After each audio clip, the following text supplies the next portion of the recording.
क्या हाल है ज़ीरवा आपका? ठीक। आज हमने क्या पढ़ना है, कौन सा कलमा पढ़ना है? दूसरा कलमा।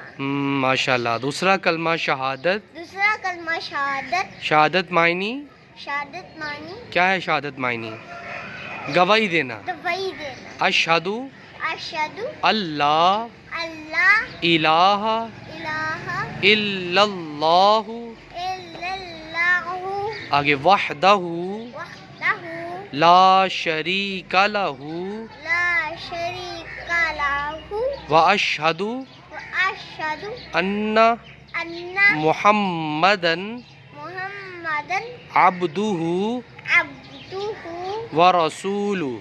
व रसूलु। और तीसरा कलमा आता है? चलो अब हम नेक्स्ट टाइम तीसरा कलमा पढ़ेंगे। ओके। उस्मान कहाँ है? उस्मान कहाँ? उस्मान क्या कर रहा है? उस्मान आपको कलमा आता है? नहीं। कौन सा कलमा आता है आपको? नहीं को बोलते हैं। पहला कलमा आता है? पहला कलमा सुनो। नहीं आता आपने? कलमा नहीं सुना ना आपने? नहीं।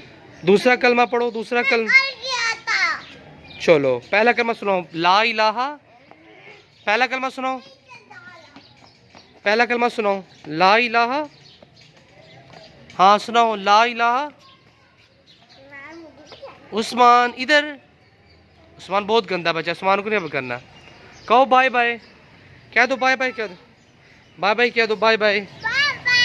Bye bye.